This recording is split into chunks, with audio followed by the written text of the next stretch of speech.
Hello everyone, and welcome to the second plagiarized episode of Analyzing Evil, featuring Dave Filoni from Lucasfilm. Now, unlike fictional characters, people who exist in real life can have vastly differing opinions on them.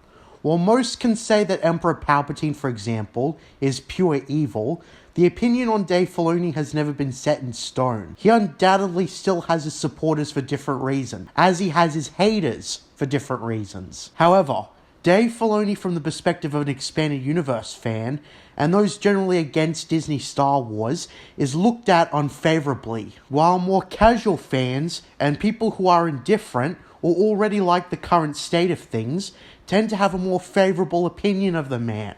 It's also worth noting that Dave Filoni's status as a major villain of the Star Wars franchise in the real world did not pick up until around the 2020s. While there was some distaste for the man during 2008 to 2013, it did not become a widespread hatred until the early 2020s. Early Dave Filoni hate could be largely attributed to the demographic of expanded universe fans. But then he started pissing off more and more demographics of Star Wars fans, that eventually they all came to detest him. Dave Filoni is the case of someone whose bad practices ultimately caught up with him in public perception, but by then, his success as a Lucasfilm employee outweighed that downside.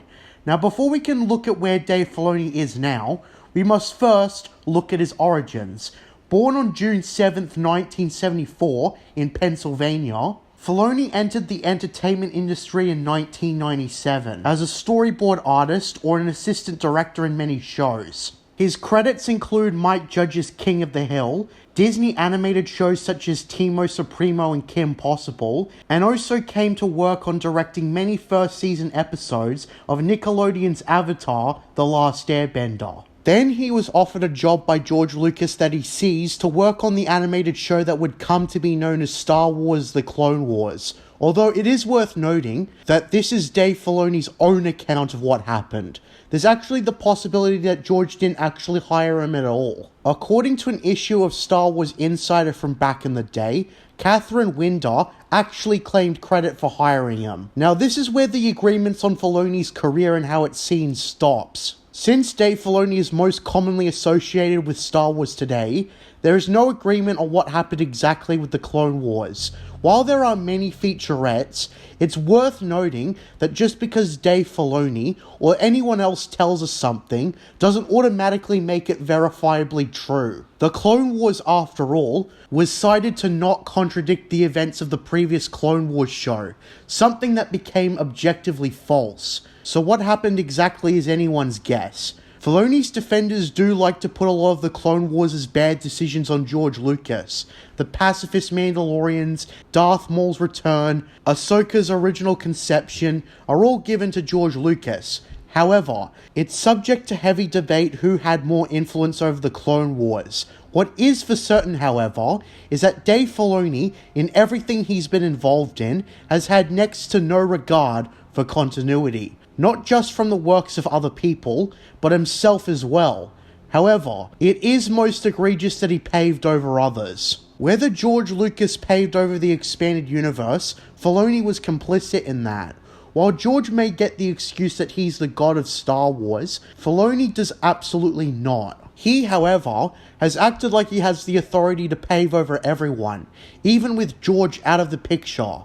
This mentality may have developed either because George let him do it, or he was simply too lazy to adhere to other people's work by nature of the kind of writer that he is. Overriding other people's work is common in different franchises. Fallout, as an example, has a fanbase split mostly because of continuity errors in the contrast between Interplay's Fallout and Bethesda's Fallout, Bethesda being the ones who inherited the franchise. While that is a discussion for another day, there are others like Dave Filoni, who are simply not interested in working with others, and feel like they should be in charge of a franchise they did not create. But unlike Bethesda and Fallout, Dave Filoni has had more success in his endeavors, to the point where criticisms of his practices were secondhand at best. And this can be attributed to one key factor: accessibility. Most of what Dave Filoni retconned is something that either happens in the novels or comics, both of which require the ability to read extensively. Even if comic books are easier to read than novels, they still require extensive reading skills. It's not the same as watching a movie or television show. Dave Filoni, however, had the advantage over the stories he retconned because he was making a television show, something that people are far more likely to watch than reading the Thrawn trilogy onwards, for example. And while reading comics is naturally easier, they're still books and thus would be read on a similar level to novels. You'd specifically have to go to a comic book shop to know that they existed back when the internet was in its infancy, meaning that a lot of great stories were swept under the rug. Even with the highly accessible Clone Wars micro-series, people either didn't watch it or saw Dave Filoni's show as more of a successor than a sequel. Dave Filoni probably couldn't get away with what he did without majority support for the longest time.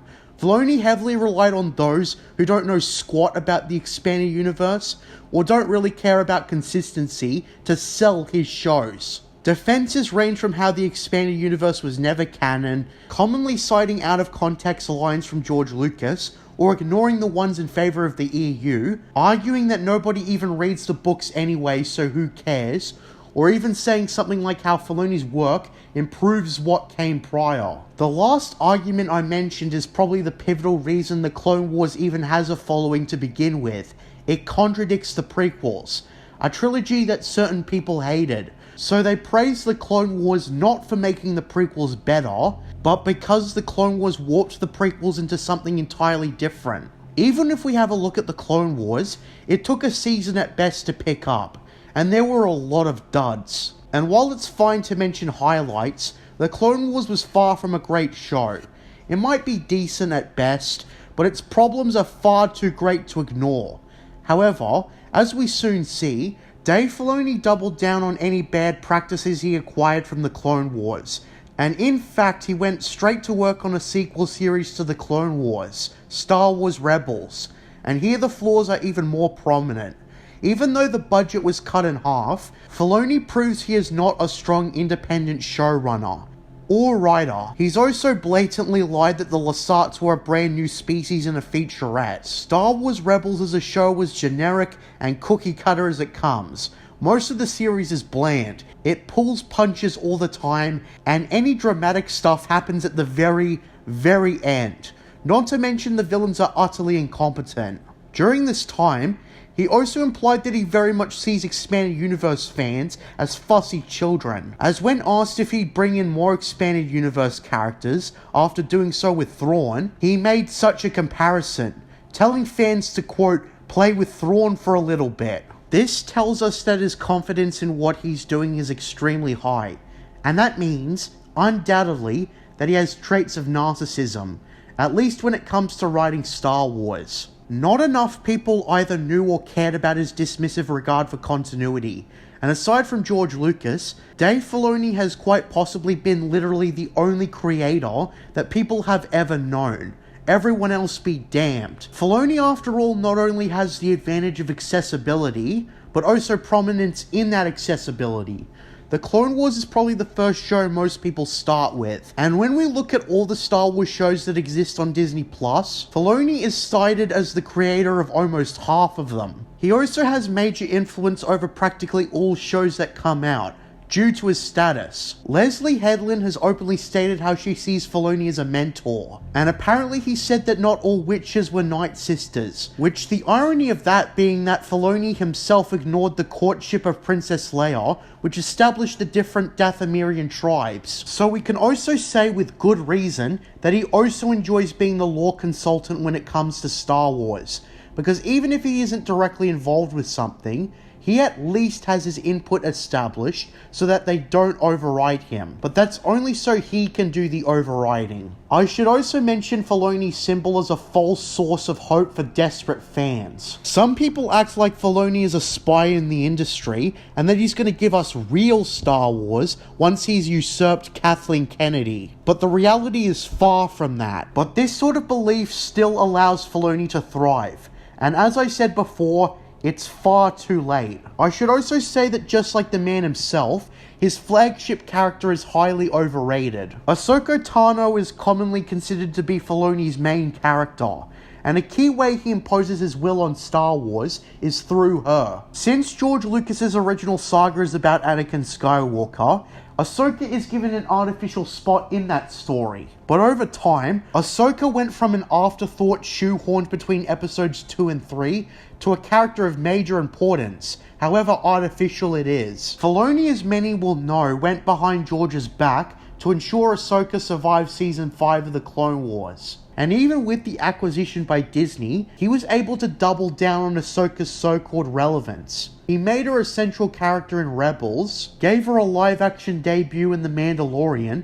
and even topped it off with a Disney Plus show that's probably going to get a second season anyways. Ahsoka as a character does not work in the Star Wars saga for a simple reason. She wasn't in the Star Wars saga to begin with. The Clone Wars was designed to make her artificially fit into a story she was never a part of. And say what you will about George's input, but at least he understood that having Ahsoka live past Revenge of the Sith would be a terrible mistake.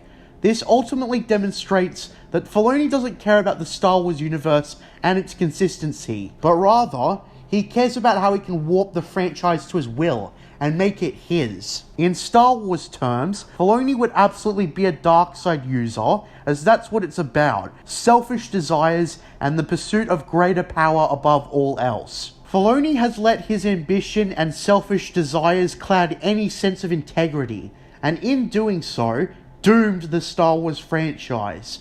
When we look at Filoni's fans, a common theme between all of them is that they're heavily influenced by what he made, and have next to no experience with the works of others, aside from maybe George Lucas. I also tend to notice that it's the Clone Wars he's mostly praised for, except he hasn't even directly written any good episodes. The only thing he's written that people consider to be a banger is the series finale, The Siege of Mandalore. But when you stop to think about it, the series is contrived, poorly written, and Filoni doesn't care about continuity, as he both retcons the Ahsoka novel and his own show, Star Wars Rebels. This actually sparked a lot of Disney canon novel readers to criticize Filoni for doing this. Not to mention he did it again with The Bad Batch and Tales of the Jedi. Speaking of, it's commonly agreed that Filoni was, or should have been, well aware of the comics of the same name, and it's also in poor taste, since one of the writers of said comic book series, Tom Veitch, had passed away mere months before then. Of course, Filoni has made next to no public comment about this. Filoni is perfectly willing to steal other people's creations without credit, but also paves over them without care. And ultimately, this paints the road to an absolutely selfish writer, who doesn't even see his own work as sacred, since he's willing to pave over even himself. A writer with this little care is extremely unlikely to give out a quality product, and it shows. Most of Filoni's shows have been mediocre at best, terrible at worst. In fact, the one show that most of everyone agrees is bad is Star Wars Resistance, and is brushed under the rug with his fans pretending he had next to nothing to do with it. So that's Dave Filoni, an incompetent, selfish writer, who doesn't even care about his own work when it's time to move on to the next thing. We don't know how Filoni's streak at Lucasfilm will end, so there may be more evil to be unleashed by this egomaniac. So just keep that in mind. But to sum up this video, Filoni is an arrogant writer, careless for the works of others, even George Lucas and himself, who sees to make Star Wars his own. And unfortunately, the backlash for the man came over a decade too late, and now there's nothing we can do. Thank you for listening to this episode of Analyzing Evil. What do you think about Filoni? Leave your thoughts in the comment section below, and until next time, what are stories but mystery boxes? Under the mountain, a golden fountain, were you praying?